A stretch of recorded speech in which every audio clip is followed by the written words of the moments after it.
굳이 복음서를 4권이나 준 이유는 복음의 대상자라든지 상황이라든지 또 강조하는 것들이 조금씩 차이가 있습니다. 사람도 정면에서 보는 것과 옆에서 보는 것과 뒤에서 보는 면이 다 다르듯이 사면을 보여주는 예수님을 4측면으로 다 조명해서 보여주는 말씀이 사복음서입니다. 마태복음은 시작이 1장 1절이 아브라함과 다윗의 자손 예수 그리스도의 계보라라는 말씀으로 1장을 시작하고 있습니다. 그러니까 마태복음은 뭘 강조하겠습니까? 다윗의 자손인 예수, 즉 다윗의 자손으로 제사장이 될 수 있습니까? 아론의 지파가, 레위 지파가 아닌 아론의 자손들만 제사장이 될 수 있는데 다윗의 자손이 제사장이 될 수 있습니까? 제사장이 될 수 있습니다. 그러면 그 다윗의 자손으로 오신 예수 그리스도가 제사장이고 참된 왕이라는 것을 1장 1절에서부터 시작하면서 보여주고 있는 것이 마태복음입니다. 마가복음은 1장 1절이 하나님의 아들 예수 그리스도가 복음의 시작이다 라고 기록되어 있습니다. 그럼 마가복음은 뭘 보여주려고 하는 복음서입니까? 예수님이 누구다? 하나님의 아들인데, 마태복음은 예수 그리스도의 계보, 족보다 라고 기록되어 있다면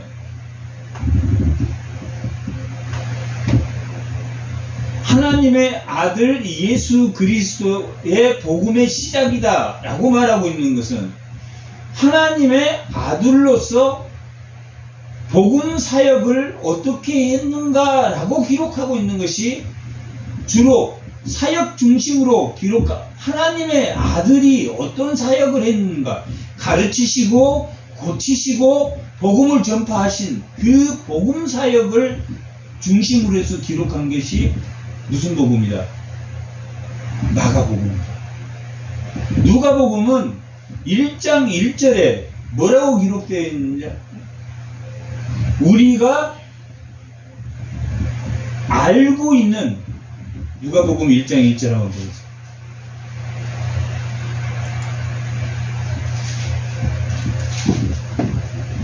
우리 중에 뭡니까? 이루어진 사실에 대하여 우리 가운데 이루어진 사실, 예수님이 이 땅에 오셔서 어떻게 십자가를 향해서 걸어갔는지를 직접 우리 가운데서 봤다 보지 못했다 본 사실을 기록해 놓은 것이 누가복음입니다. 요한복음은 당시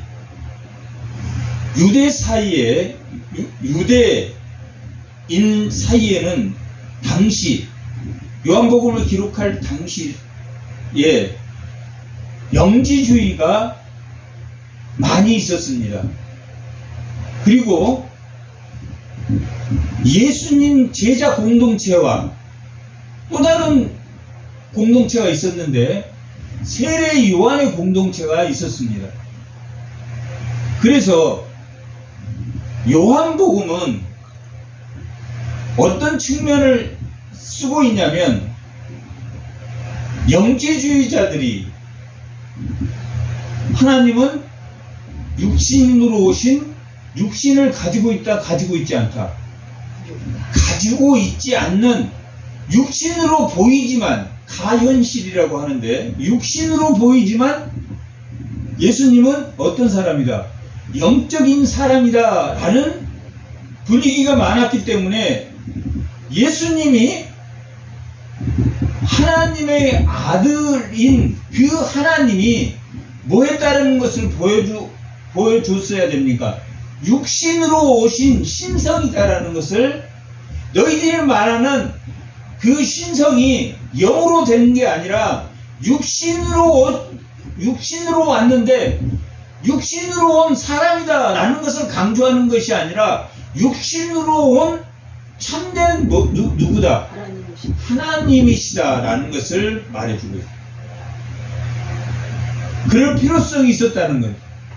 또한 세례 요한의 제자들 중에서는 세례 요한을 누구로 생각하는 사람도 있었습니까? 주님으로 생각하는 사람이 있었다. 그렇게 또 그 세례 요한이 나는 주님이야? 이렇게 말한 적이 있습니까? 없습니까? 없습니다. 세례 요한은 20절 한번. 어디 20절? 1장 20절. 누가복음요? 아니요.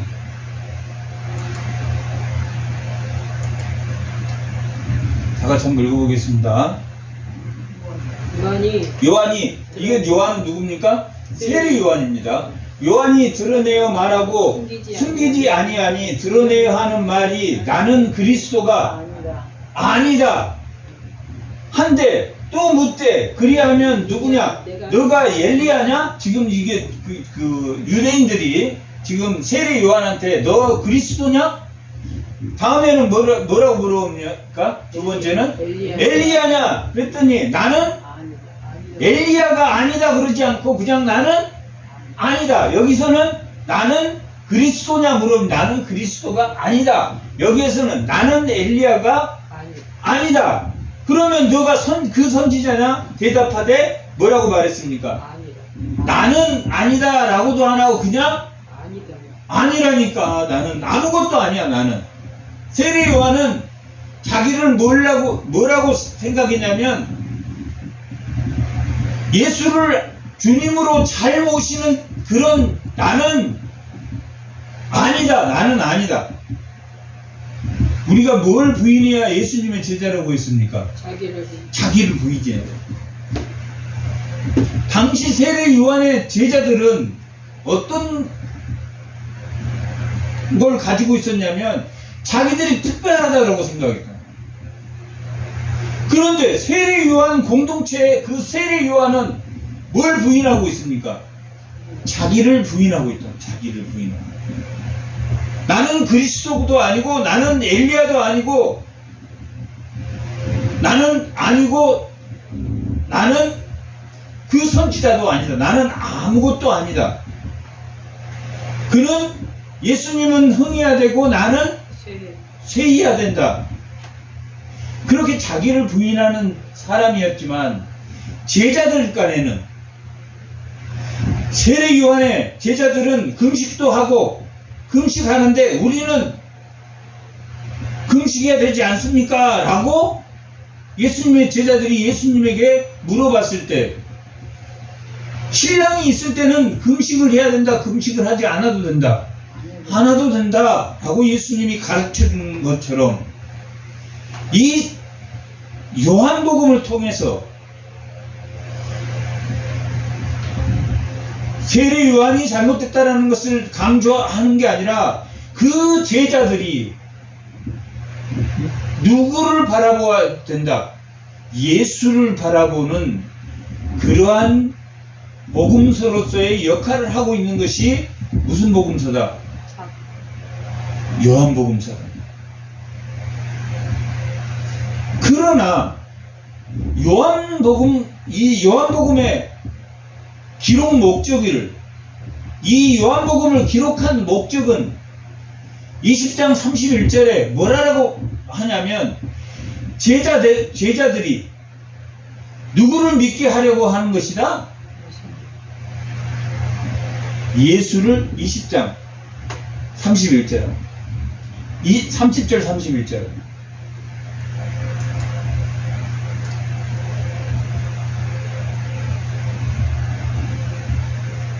다같이 예수께서 제자들 앞에서 이 책을 기록되지 아니한 다른 표적도 많이 행하셨으나 오직 이것은 뭡니까? 요한복음을 기록함은 너희로 예수께서 하나님의 아들 그리스도임을 뭐하게 하려고 하는 겁니까? 믿게 하려고 기록하고 있는 것이죠. 요한복음의 기록 목적은 뭡니까? 예수님을 믿게, 바르게 믿게 하기 위해서 요한복음을 기록했다. 그런데 당시에 바르게 믿지 않았던 누가 있었다? 영지주의자들이 있었고, 그 세례 요한의 제자들도 세례 요한을 주처럼 신봉하는 사람들이 있었기 때문에 당시 이방인들과 또한 이 제자 공동체 또한 영지주의자들로부터 예수님의 제자들이 뭘 받는다는 이야기입니까?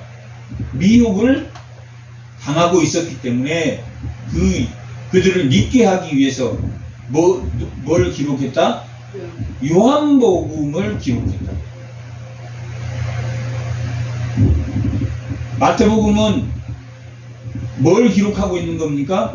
예수님이 아브라함과 다윗의 족보로 오신 예수님이 참된 왕이시고 참된 제사장이다.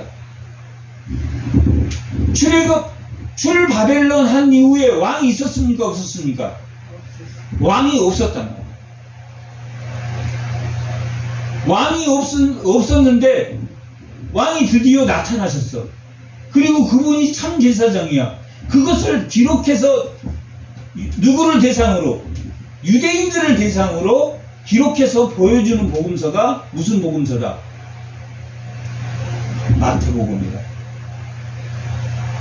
마가복음은 어디서 기록된 장소가 어디냐면 로마입니다. 로마. 마가는 누구의 제자였습니까? 베드로의 제자였답니다. 베드로가 로마에 있을 때 마가가 로마에 가서 베드로에게 배우고 들은 것들을 기록한 것이 마가복음인데, 특징이 뭡니까? 마태는 유대를 중심으로 복음서를 펼쳤고, 마가는 누구에게? 이방인에게, 주로 로마에 있는 이방인에게 복음을 전파했기 때문에 그분이 제사장이고 왕이고 그런 것보다는 뭘 중심으로? 예수님의 하나님의 아들이라는 그 사역을 통해서 예수님이 이러한 사역, 가르치시고 고치시고 복음을 전파하시고 이 세상의 빛 되신 빛으로 오신 그분이 참된 하나님의 아들이란 그 사역을 통해서 아들이라는 것을 누구에게 설명해 주고 있는 말입니까? 이방인, 로마를 중심으로 한 예수를 믿는 자들과 이방인들에게 복음을 전파하기 위해서 예수님이 참된 하나님의 신이자 라는 것을 보여주고 있는 것이 마가복음이라면, 누가복음은 어디 사람입니까? 이방인입니다. 누가는 주로 헬라를 중심으로 해서 복음서를 기록했기 때문에 우리와 같은 신성을 가진 예수님이 우리 가운데서 일어난 일어난 역사를 복음을 통해서 예수님이 참된 인자라는 것을 보여주는 복음서가 누가복음입니다. 누가는 결국은 이루어진 역사를, 구속사를 기록하려고 하는, 예수님이 어떠한 길을, 구속사를 향해서 걸어갔다, 십자가를 향해서 걸어갔다라는 것을 보여주고 있기 때문에 예루살렘의 사역이 많이 있다. 그리고 이러한 마태, 마가, 누가 복음을 공감복음서라고 합니다. 공감복음서라는 것은 같은 관점을 가지고 썼다는 거예요. 예수님이 가르치시고 고치시고 복음을 전파하신 같은 맥락에서 그것을 기록했는데 요한복음은 공감복음서라고 부르지 않습니다. 그들과 같은 관점에서 봤다 아니면 조금 다른 관점에서 봤다. 다른 관점에서 봤다라는 것이 요한복음입니다. 다른 복음서는 예수님이 인간으로 오셔서 신성을 보여주셨다라는 것을 강조하고 있다면 예수님은 참된 인간이시고 참된 하나님이다라는 것을 강조하기보다는 육신으로 온 오늘 말씀의 제목이 뭡니까? 말씀이 하나님. 육신으로 온 하나님이시다라는 거죠. 사람이시고 인간이시다라는 그런 십자가를 향한 인성보다는 신이신 하나님, 인간이신 하나님을 강조하고 있는 것이 뭐다? 요한복음. 마태가 왕과 제사장이다. 마가는 예수님은 하나님의 아들인데 하나님의 아들로서 이런 사역을 했다. 누가복음은 하나님의 인자로서 십자가를 향한 구속사를 기록했다면 마태는 이분이 참된 누구다. 이 인간으로 오신 이분이 참된 하나님이시다라는 것을 강조하고 있다. 인간으로 오셔서 이렇게 행위를 했다는 게 아니라 요한복음은 인간으로 오신 그분이 누구다? 하나님이시다라는 것을 강조하기 위해서 이 요한복음을 썼습니다. 그런데 이 요한복음이 하나님의 신성을 강조하고 있었기 때문에 그들이 당시 헬라나 또한 영지주의자들은 신은 인간의 몸을 입을 수 있다라고 생각했습니까? 없다라고 생각했습니까? 없다라고 생각했단 말이에요. 당시에 없다라고 생각한 그들은 요한복음이 뭘 강조하고 있습니까? 인성을 강조하고 있습니까? 신성을 강조하고 있습니까?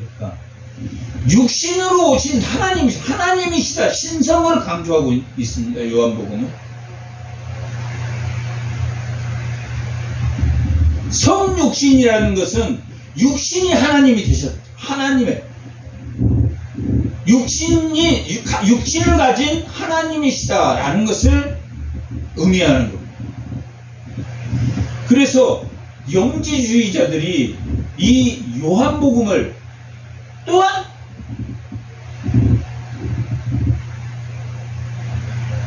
자기들이 이 신성을 강조한 요한복음을 그들이 좋아한 그런 복음서이기도. 그러니까 이단들은 뭘 주로 어디에서 카피하냐면 이 요한복음에서 하나님은 신성만을 가지고 있는 그런 것처럼 강조하기도 한데 이 요한복음은 오히려 그것을 역설적으로 반박하고 있는 그러한 복음서로 기록되어 있다라고 말씀드릴 수 있습니다. 오늘 본문 1장 1절에 뭐라고 기록되어 있습니까? 태초에 말씀이 계시니라.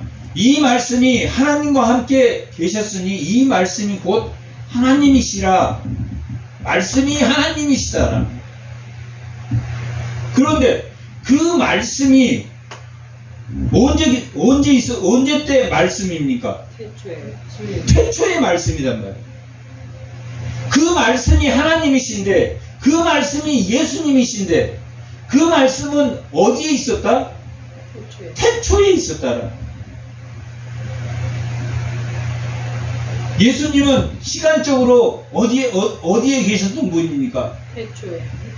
태초에 하나님. 마리아에게 태어났지만, 성령으로 잉태해서 마리아에게 태어났지만, 예수님은 인간으로 성육신 하기 전에 계셨다, 안 계셨다? 계셨다. 계셨다라는 거죠. 언제부터 계셨습니까? 태초. 태초부터 계셨다.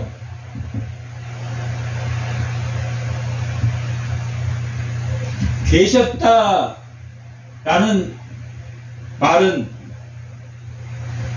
계셨다, 아르케라는 이 계셨다라는 이 용어는 존재하셨다. 존재하셨는데, 인간도 존재합니까? 존재하지 않습니까? 인간 존재합니까? 존재하지 않습니까? 존재. 인간도 존재하잖아요. 80년 정도 존재한다. 그러나 예수님은 언제부터 존재합니까? 태초. 태초부터. 뭘 말합니까? 무한성. 인간은 유한합니까? 유한하지 않습니까? 유한. 유한하지만 예수님은 태초부터 불변 존재하신 분이다. 하나님은 존재하신 분입니까? 존재하지 않는 분입니까? 존재하시는 분이란 말이에요. 하나님은 어떻게 존재하십니까? 태초부터 스스로 존재하신 분이다. 스스로 존재하신 분이다. 출애굽기에서 하나님이 모세가 하나님을 뭐라고 저들에게 말합니까? 라고 하니까 하나님이 나는 스스로 있는 자다. 이 태초라는 의미는 영원이라는 의미를 가지고 있습니다. 영원전. 시간이라는 개념보다, 창세기에 나와 있는 태초는 시간이라는 개념보다 영원이라는 개념을 가지고 있고, 여기 이 요한복음에 나와 있는 태초는 영원이라는 개념보다는 어떤 개념을? 시간이라는. 그러나 인간은 유한성을 가지고 있지만 예수님은 태초에 영원한 영원한 그 시간의 불변성 안에 예수님은 계신 분이다, 존재하시는 분이다 라고 말하고 있습니다.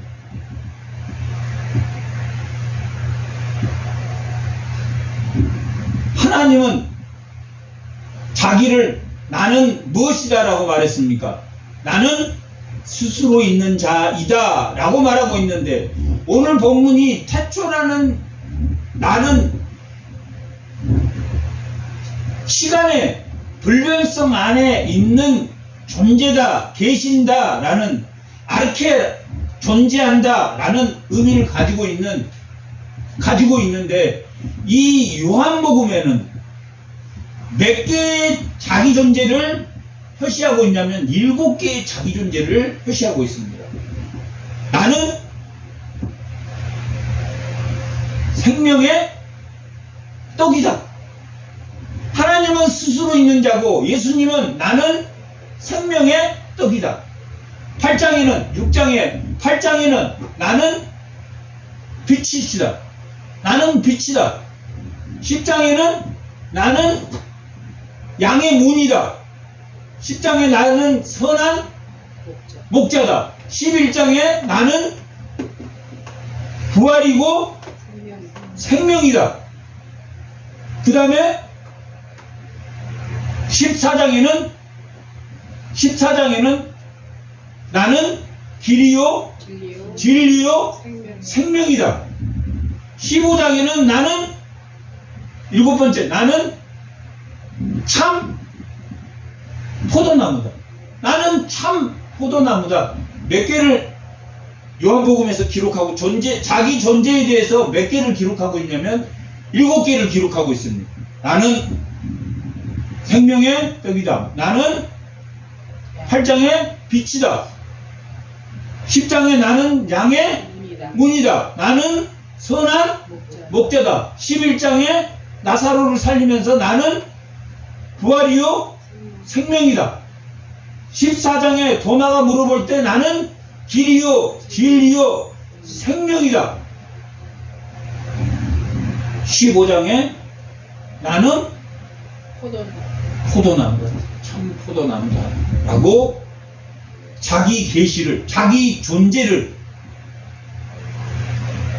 설명하고 있는데 그것이 하나님이 자기를 계시할 때 나는 스스로 있는 자이다 라고 말하고 있는 것과 같은 동일한 방식으로 나는 무엇이다. 나는 존재한다. 존재한데 우리는 유한적 불변하지 않고 우리는 죽음이라는 걸 하지만 예수님은 불변하지 않습니다. 불변한다. 예수님은 무한하고 불변한 예수님은 존재이다. 그런 의미에서의 생명의 떡이고, 그런 의미에서의 빛이고, 그런 의미의 양의 문이고, 선한 목자고, 생명이고 부활이고, 길이요 진리요 생명이고, 또한 참 포도나무. 라는 그 의미가 뭘 포함하고 있다? 불변성을 포함하고 있다? 포함하지 않고 있다? 포함하고. 그냥 생명이 아니라 불변하신, 영원하시고 불변하신 하나님입니다. 태초라는 의미는 그런 의미를 가지고 존재하되, 구약 때는 예수님은 주로, 구약 시대 때는 예수님이 육신으로 오지 않을 때는 주로 어떤 사역을 주로 하셨냐면 계시자로서의 사역을 주로 했다. 계시자, 하나님의 말씀을 보여주는 계시자로서의 사명을 했다.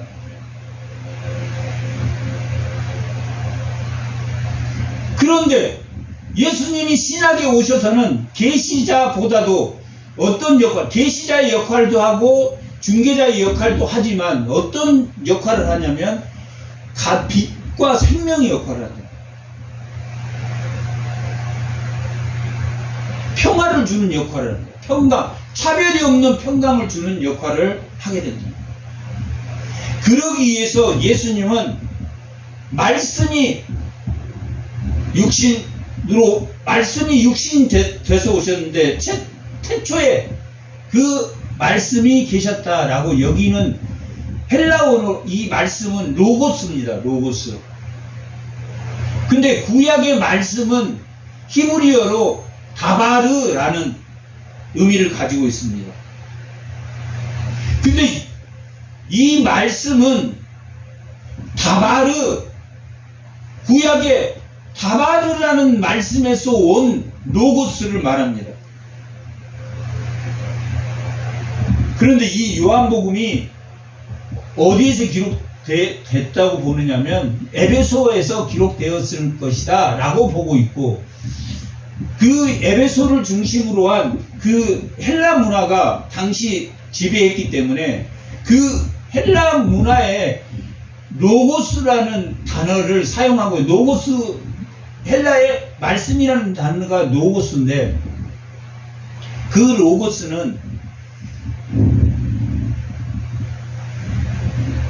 헬라에 어떤 사람들이 많았습니까? 아리스토텔레스, 소크라테스, 어떤 사람, 플라톤, 이러한 철학자들이 많았습니까? 많지 않았습니까?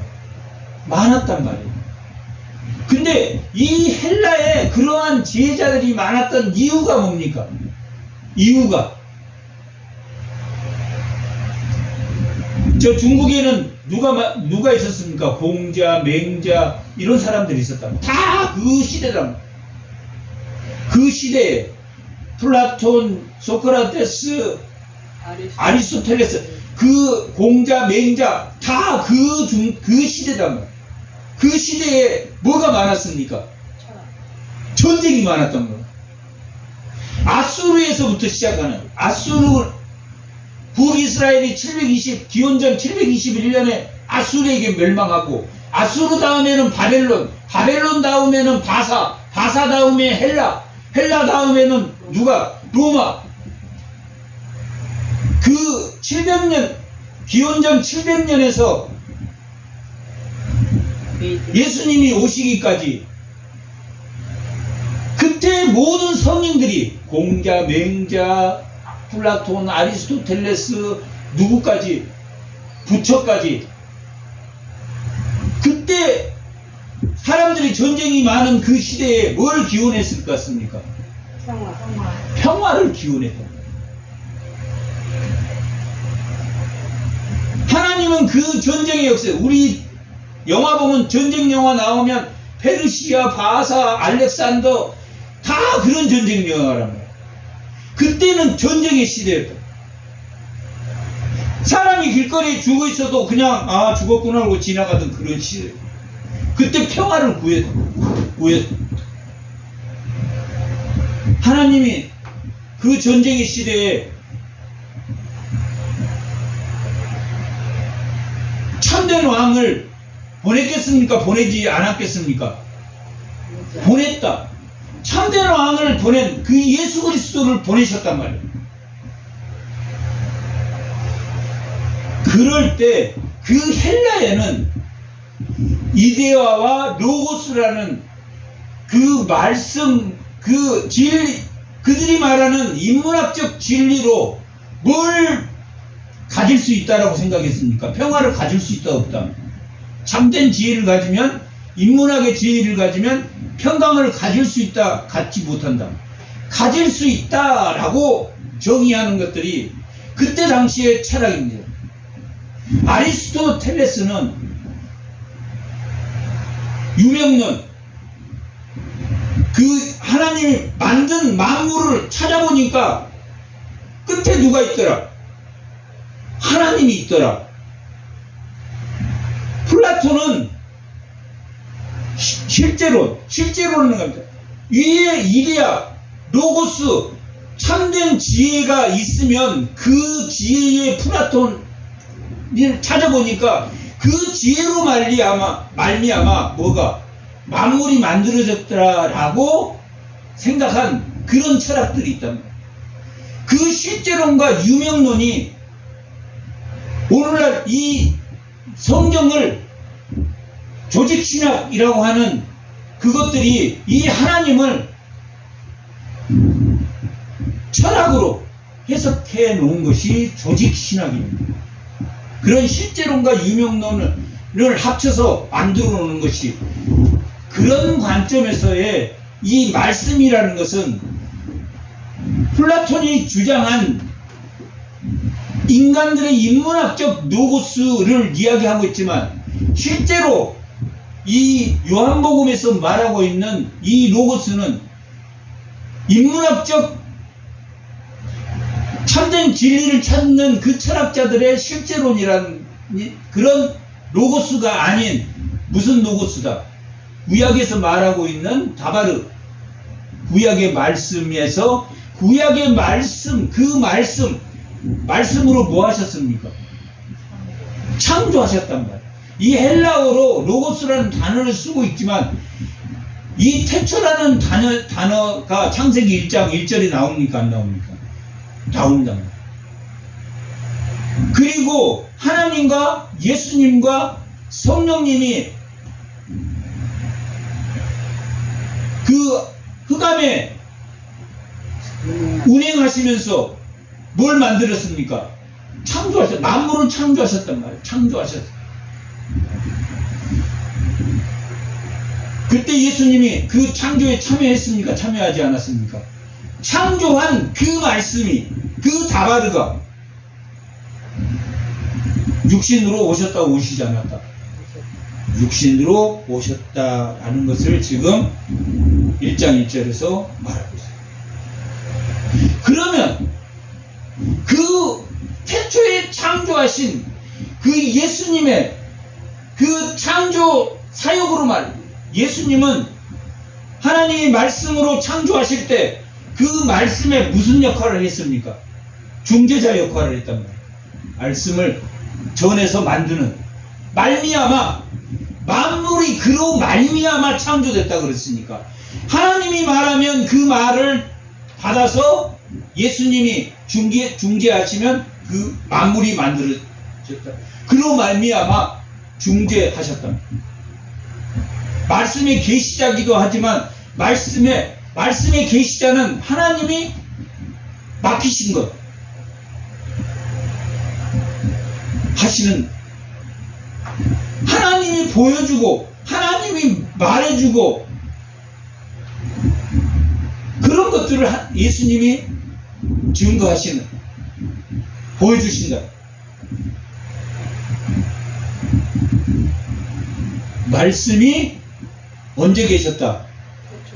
태초에. 시간적으로 예수님은 불변성을 가지고 존재하시는 분이다. 그 존재에 대해서 이 요한복음은 예수님은 생명이시다, 예수님은 빛이시다, 예수님은 양의 문이다, 예수님은 선한 목자다, 예수님은 길이요 진리요 생명이다, 예수님은 부활이고 생명이다, 예수님은 참 포도나무. 예수님의 존재 우리하고 같습니까 다릅니까? 다르다. 하나님이시다 그는. 그리고 이 말씀이 계시니라, 이 말씀이 누구와 함께 있었습니까? 하나님과 함께 있었다. 예수님은 공간적으로 누구와 함께 계신 분입니까? 하나님과 함께 계십니다. 시간으로는 태초에 계셨고 공간적으로는 누구와 함께 계셨습니까? 하나님.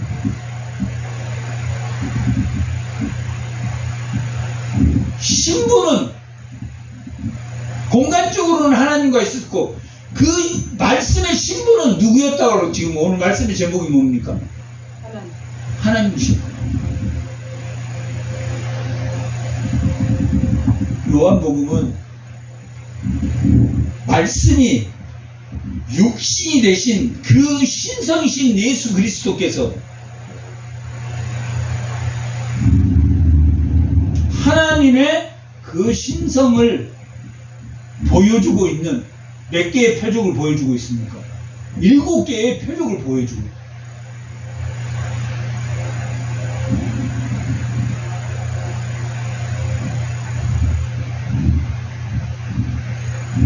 결혼 첫 번째 2장에는 결혼식에서 포도주가 물이 뭘로 변한 걸 보여줘요. 포도주를 보여줘요. 창세기하고 비슷합니까? 아담과 하와를 만드시고 2장에 아담과 하와를 결혼시킵니까? 결혼시키지 않습니까? 결혼시켜요. 그런데 여기는 태초에 말씀이 계시고 그 예수님이 그 만물을 말미암아 창조하셨고 2장에 가면 결혼이 나옵니까? 안 나옵니까? 결혼이 나온다.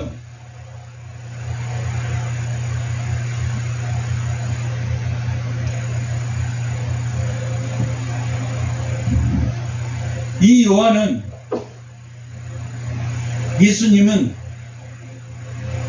갑자기 마리아로부터 태어난 인간이 아니고 태초에부터 태어나서 불변성을 가지고 성육시간 신성을 가지신 분인데 그분이 아담과 하와가 결혼해서 타락했지만 이분은 그 타락한 그 결혼 생활을 올바르게 하게 한다, 올바르게 하지 않게 한다. 풍성한 물이 포도주가 더 처음 것보다 더 나아진 것이 좋은 결혼식을 보여주고 있다, 보여주지 않고 있다? 보여주고 있다.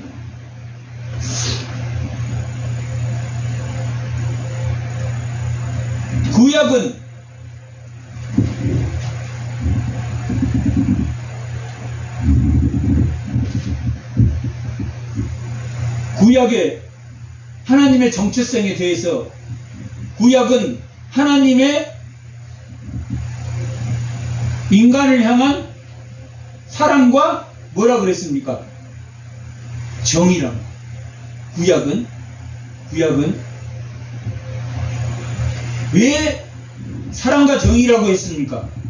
하나님이 죄를 떠난 애굽의 그 죄로 돌아가지도 않고 가나안에 들어가서 가나안의 문화도 받아들이라 받아들이지 말아라.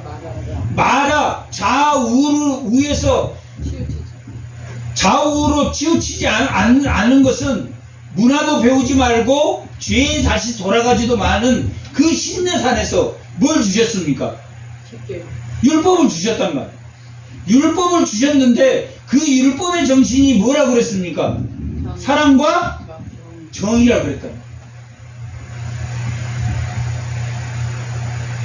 애굽에서 그들을 구원할 때 하나님의 긍휼하심으로 그들을 구원했단 말이에요. 그들이 원해서 구원한 게 아니라 하나님이 고통받는 그들을 보시고 아브라함과 약속한 것, 이삭과 약속한 것, 야곱과 약속한 것을 기억하시고 400년 전의 것을 기억하시고 그들을 구원하실 목적으로 누구를 불렀습니까? 모세를 불렀다. 너 구원해. 너를 통해 내가 구원할 거야. 너희들이 다시 인간의 정체성을 회복하는, 원래 인간은 하나님께 예배드리는 자였는데 너희 인간의 정체성을 회복하는 저 산에 가서 예배를 드릴 거야. 그리고 출애굽에서 시내산에서 뭘 주었습니까? 율법을 주셨다.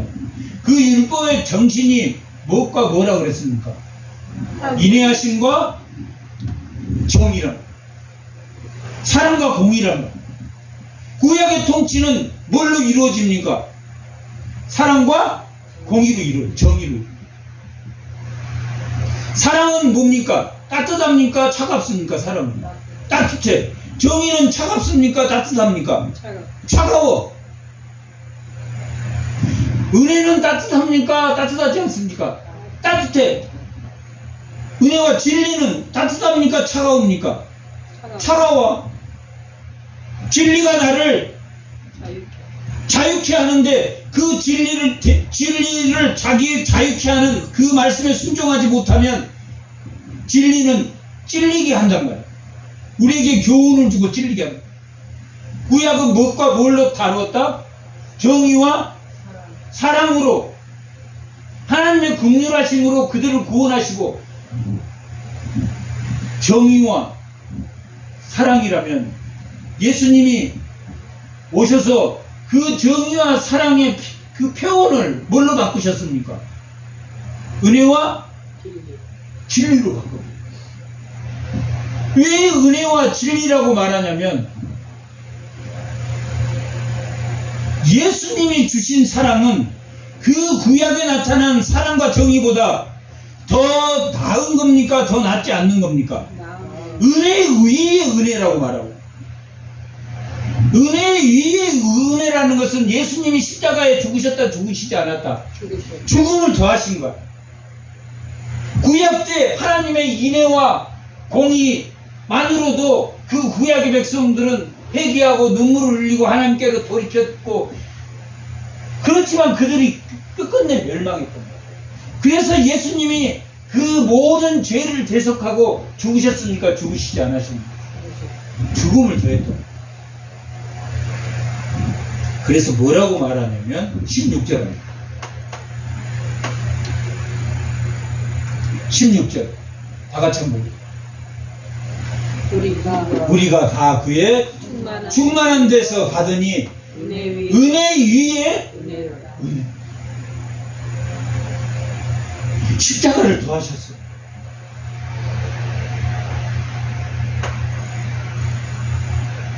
그래서 구약 때 사랑과 공의를, 그 율법의 정신인 사랑과 공의란, 공의는 차갑지만 그 공의 속에는 뭐 하나님이 벌을 줘. 벌을 주는데 그 벌 준 목적이 너 혼나봐라 이렇게 주는 겁니까? 돌아오라고 주는 겁니까? 돌아오라고 준단 말이에요. 그래서 구약은 사랑과 공의의 정신이라. 그러면 신약은 예수님이 그 공의와 사랑에 자기 십자가로 이들을 구했어. 그래서 에베소 2장 8절에는 뭘로 인하여? 은혜로 인하여 믿음으로 말미암아 구원을 뭘 받았습니까? 구원을 구원을. 은혜 이외의 은혜다. 예수님이 십자가에 죽으심으로 믿음으로 말미암아 구원을 이루. 이게 선물이다, 선물이 아니다. 선물이다. 그런데 그 은혜와 진리 가운데 돌아오려고 합니까? 돌아오지 않으려고 합니까? 아니 돌아오지 않는다. 기가 막힌 것은 그 은혜에 의해 은혜를 줬는데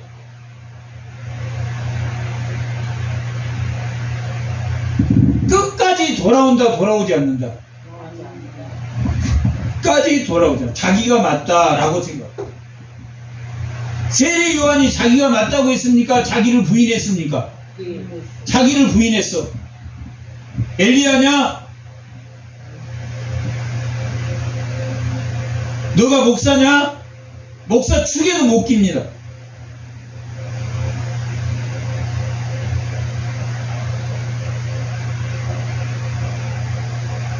자기가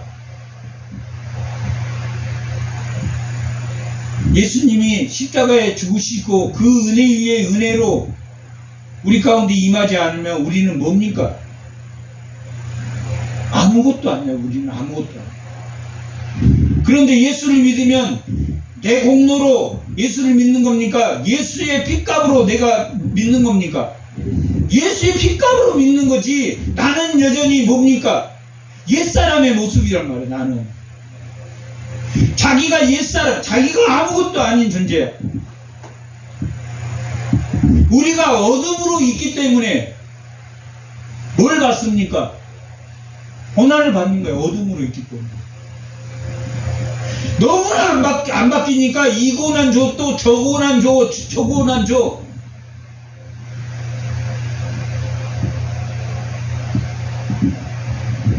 요한복음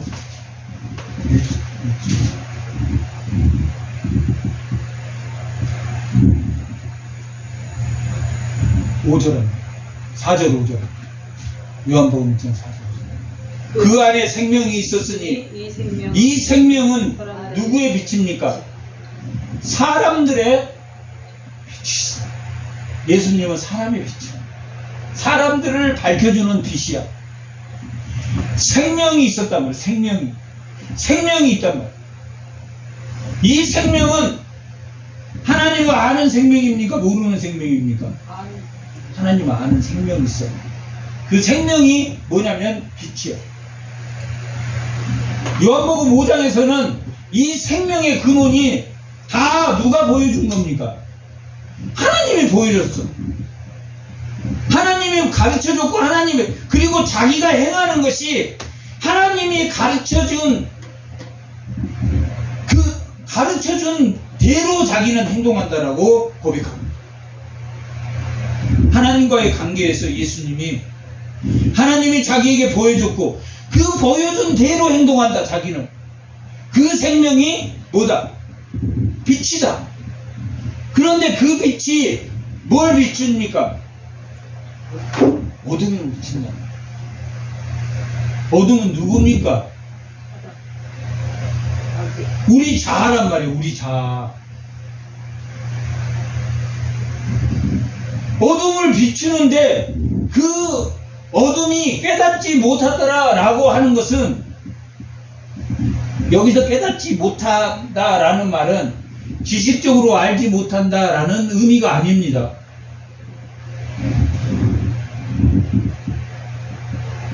초등학교도 안 나온 할머니도 예수 믿을 수 있습니까? 없습니까? 있어요. 지식이 있어야 믿습니까? 아니란 말이에요. 지식이 있어.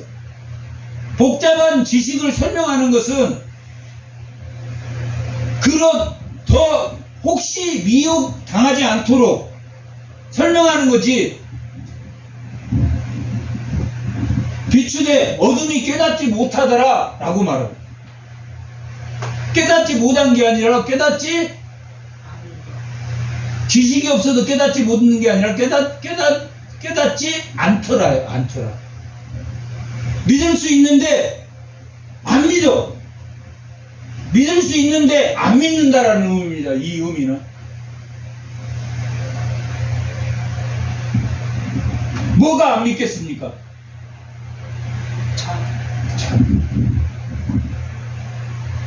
자기 에고가 절대적이야. 자기가 진리야. 자기가 절대라는 말을 쓰면 됩니까? 안 됩니까? 인간은 절대라는, 어떤 정말 훌륭한 목사님이라도 절대라는 말은 누구만 씁니까? 절대 주권은 하나님에게 말이죠. 절대 에고가, 절대 사탄이 받아들이지 않는다, 받아들인다. 받아들이지 않는다. 구약 때는 하나님의 인애와 하나님의 정의를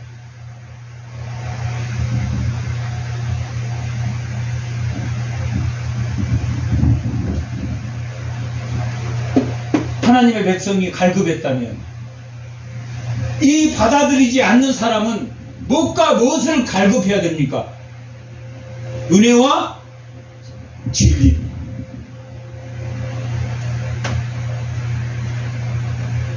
그 은혜는 무슨 은혜라고 그랬습니까? 구약에 나와 있는 그 헤세드와 미스바츠, 채테카, 공의와 같은 사랑과 공의에 뭘 더한 거라고 그랬습니까? 예수님의 십자가를 더하십니다. 그 은혜와 하나님의 따뜻함과 그 진리의 차가움에 단단한 진리를 먹을 수 있는 고린도 교인들의 문제는 뭡니까? 신앙이 약해. 하나님의 말씀을, 진리와 은혜와 진리를 받아들인다, 받아들이지 않는다. 받아들이지 않는다. 하나님이 콜링, 하나님이 교회에 와서 하나님 믿게 했는데 아직도 믿음이 연약한 자들은 교회의 분란의 중심에 서 있다, 서 있지 않는다. 서 있다. 그래서 이 편 들고 내 편 들고 오락가락 한다. 그러나 단단한 진리를 먹을 수 있는 중심된 사람은 중심을 잡아줘야 됩니까? 잡아주지 말아야 됩니까? 잡아줘야 되는데 똑같아. 좋은 게 좋은 겁니까? 아니면 성경은 옳은 게 좋은 겁니까? 성경은 좋은 게 좋다라고 한 군데도 나 그런 게.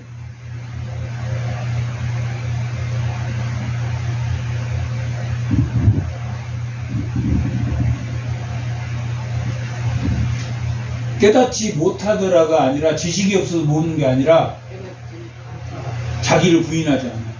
끝까지 자기를 부인하지 않아. 그러면 하나님이 뭘 줍니까? 고통을 줘. 고난을 줘. 어떻게 살려보려고.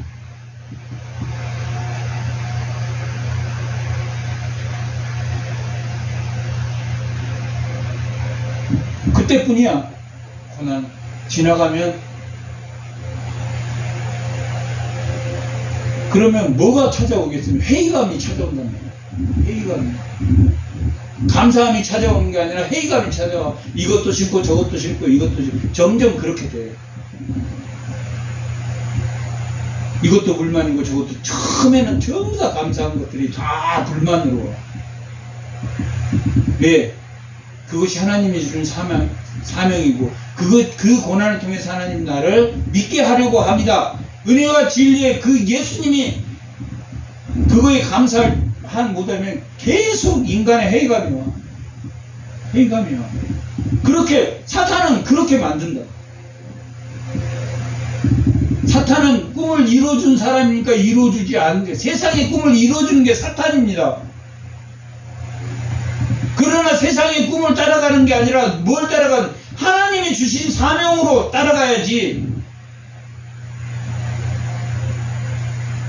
나는 진급도 못하고 나는 이래서 안 되고 나는 지금 나이가 이제 40 가까이 됐는데 여전히 이 진급이 안 되고 다 그런 회의감이 올 수밖에 없어요. 처음에는 너무너무 감사하고 이래도 열심히 하고 이래도 나는 그런 회의감이 올 수밖에 없어요. 이 사람은 사람들한테 지휘다. 하나님이 주신 일이야. 그 길이야. 고난도 믿음을 믿게 하려 합니다. 이 요한복음을 준 게 뭐라고 그랬습니까? 믿게 하려 합니다. 예수 그리스도를 믿게 하려 합니다. 그분이 누구시다라는 것을 말씀으로 오신 하나님이죠. 오늘 말씀의 제목이 말씀이 하나님이 되셨다. 말씀이 하나님이 되신 인간이 아닌 인간이신 하나님이 신성을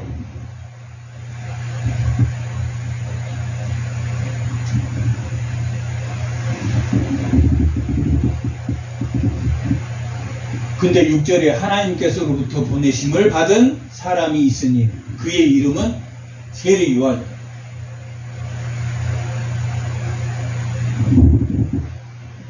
세례 요한은 우리가 아까도 읽었지만 자기를 부인했습니까? 부인하지 않았습니까? 자기를 부인했다. 나는 아무것도 아닌 사람.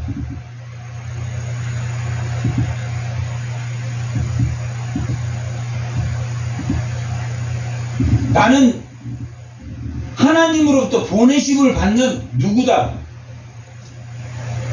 요한은 누구다? 사람이다. 예수님은 누구다? 빛이시다. 요한의 제자들이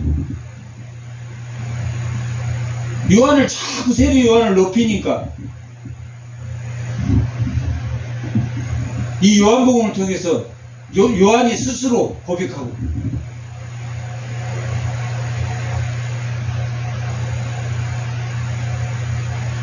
빛이 아니시다.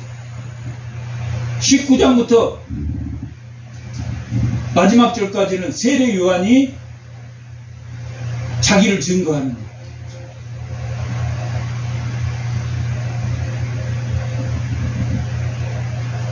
이러한 빛은 예수님은 말씀으로 오신 예수님은 그가 참 하나님이시라면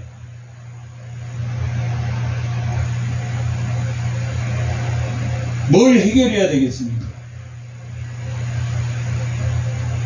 뭘 해결해 줬으면 좋겠습니까? 예수님이 죄를 해결해 주십니다. 세례 요한은 죄를 해결할 수 있습니까? 없습니까? 없습니다. 몇 절에 죄를 해결해 준다고 생각하면 29절에 다 같이 한번 읽어볼게요. 이튿날 요한이 예수께 자기에게로 나오심을 보고 이르되 보라 세상 죄를 지고 가는 하나님의 어린 양. 예수님이 되려면은 뭘 해결해야 된다? 죄를. 그 다음에 33절. 나도 33절. 나도 그를 알지 못하였으나 나를 보내어 물로 세례를 주라 하시니가 나에게 말씀하시되 성령이 내려서 누구 위에서든지 머무는 것을 보거든 그가 곧 성령으로 세례를 베푸십니다. 예수님은 뭘로 세례를 베푸신 분입니까? 성령으로 베푸. 예수님은 뭘 해결해 주신 분? 죄를 해결해 주시고 성령으로 세례를 주신 분이 어떤 분이다? 말씀으로 오신 하나님. 우리가 왜 말씀으로 오신 하나님이라고 말을 하냐면 죄를 해결해 주신다. 죄를 해결을 안 해주면 은혜 위에 은혜입니까? 아니란 말이에요. 성육신 하신 것은 뭘 해결해 주려고 성육신 하신 겁니까? 죄를 해결해 주시려고 성육신. 해결해 주시려고 인간의 죄를 해결하시고 인간의 몸으로 오셨단 말이에요. 하나님에는 죄를 대속할 수 있습니까? 없습니까? 없단 말이에요. 죄가 있는 사람이 죄를 대속할 수 있습니까? 그럴 수 없다.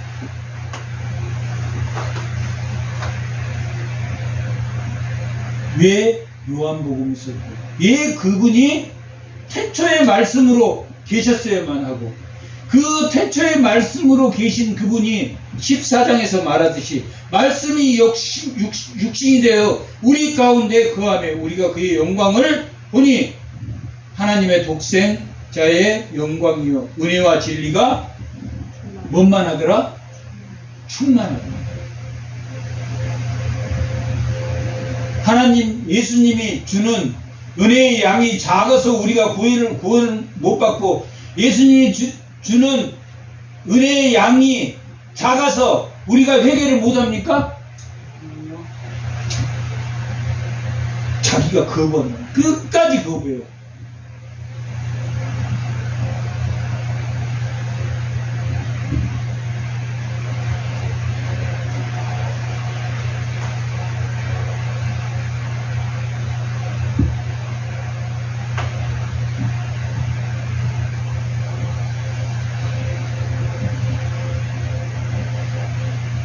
예수를 안다라고 말하는, 우리가 예수를 10년, 20년, 40년, 50년, 100년을 믿어도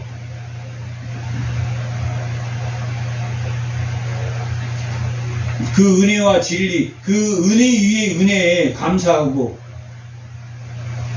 우리 이 땅에 사는 동안에 고통받는 것을 하나님이 우리에게 자신을 믿게 하려고 하는 그 고통에 감사함으로 여기고, 예수를 한 달 믿어도 자기를 부인하는 사람, 태초에 오신 이 로고스라는 표현이 태초에 오신 그 말씀인데, 그 말씀이 헬라의 로고스가 아닌 구약의 다바르 말씀이라는 거예요. 이 말씀은 뭐 하셨습니까? 창조하셨단 말이에요. 창조.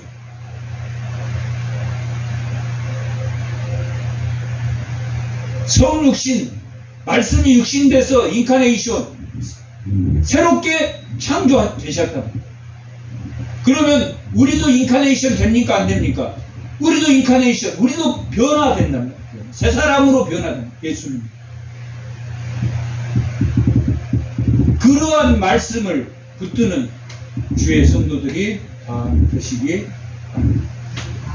잠깐 기도하겠습니다.